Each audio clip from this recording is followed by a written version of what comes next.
there's a significant and influential school of thought within the field of academia who observe the Nation of Islam's approach to black identity as counterproductive in the fight against racism. And they say that if you look at history, it's white racist imperialists that conceptualized the notion of race, and they conceptualized it within a hierarchical manner. And obviously it was based on the notion that people of different races are essentially different. Mm-hmm. They somehow have this inner spirit of difference. Yes. And that is what white racist imperialists believe. They were saying that different races were essentially different. Yes. Now, obviously, the Nation of Islam valorizes black people. You know, black people are essentially good, and it seems white people have an inner badness, an essential devilishness, what you describe as devilishness. Now, what they say is by adopting this approach, you reproduce the language that was used by the white imperialists, and you therefore, perhaps inadvertently, reproduce racist ideologies. Yes. How would you respond to that? In those fields of academia, I believe that some of what they say, when one analyzes it in the cold light of day without emotion, most definitely I would say that they have a good point. There's no question that there is a validation in much of what they say in terms of their intellectual debates, etc. However, you know, if we look at this situation in reality, then we've got to be true and not allow ourselves to get caught up in pure intellectualization, but really look at it in its actual fact nature. Let's have a look at it very briefly.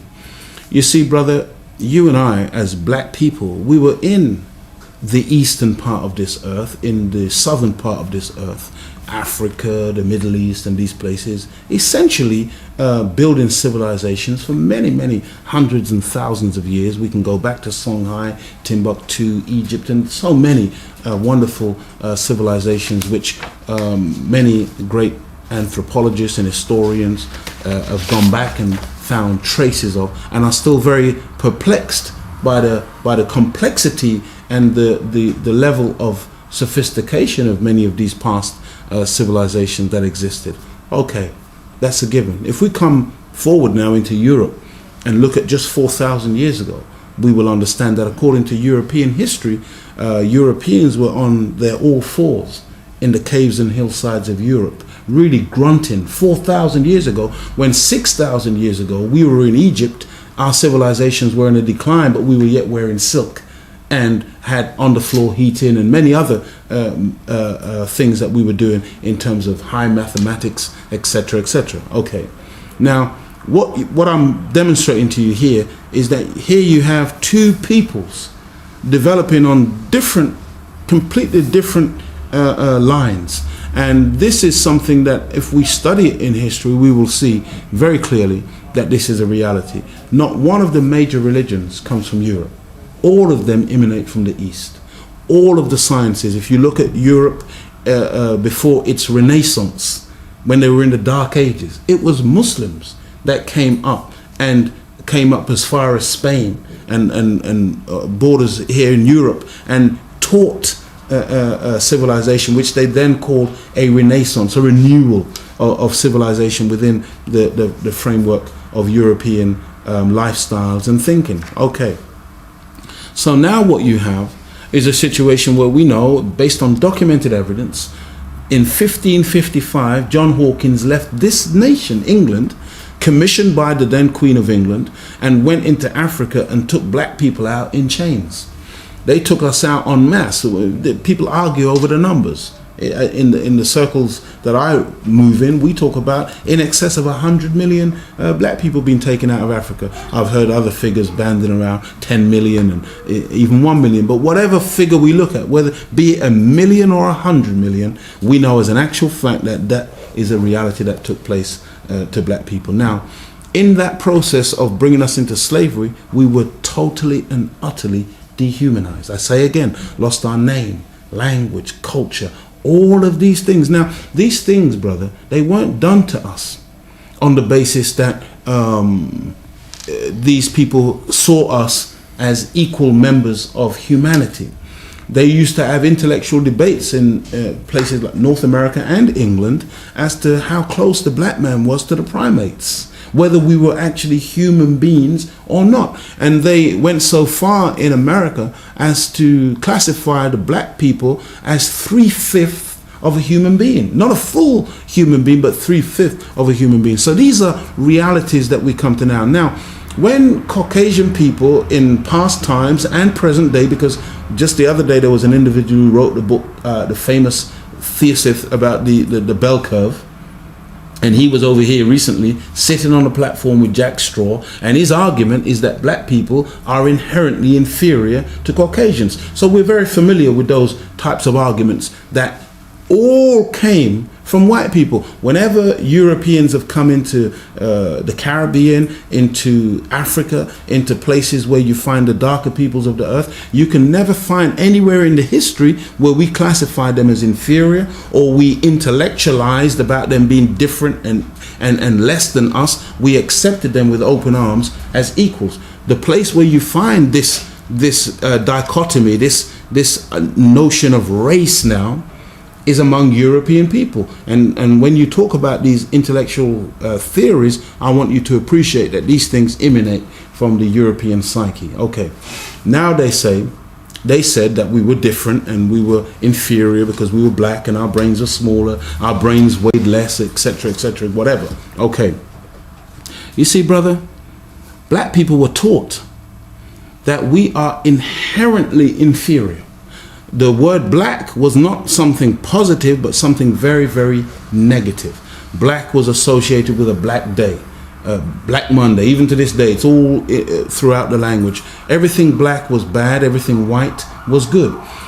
In this climate, when the Honorable Elijah Muhammad received this teaching, this revelation from Master Fard Muhammad, running through this teaching was medicine to raise the black man up from his inferior place that he had been placed in, and bring the white man down from that superior place that he had placed himself. And both positions are false. The white man is not superior and the black man is not inferior. But in order to rectify that imbalance which had been created based on racism and this idea of people being so different based on color, skin color, or race, then we had to teach the black man that you are not inferior based on your color, and teach the black man to love himself based on his color, because it was on the basis of color why many of us are using skin creams, why we're getting blue contact lenses, why we're blonde in our hair, why we now think that in order to have a blonde girlfriend or a blonde male friend on our arm would elevate us in the society and make us better people. So we had to deal, you see, we have to deal with the racist doctrine which has already gone out. The Nation of Islam is not the author of this, but we have to come and address the issue. You cannot go forward and ignore the poison which has been put out. You must first nullify poison in order to move the people now from that inferior position, that superior position, both false positions, bring us now to a condition where when we meet one another, we can now meet as equals. And so I would suggest to you humbly that much of what these intellectuals are saying is really a misunderstanding of the methodology of the Most Honorable Elijah Muhammad, the methodology of the Honorable Minister Louis Farrakhan, in really bringing about an equalization now of the so-called races, in order that there is no longer a master-slave relationship, a master-slave mentality. The Nation of Islam does not teach black supremacy. In this video, Leo Muhammad, as you know him, a bold leader of Nation of Islam, is giving a very, very valid argument about the need to end the superiority of the whites, and also elevate the blacks from being inferior. That is creating a world whereby human race is equal in a sense that there's no segregation in terms of skin color.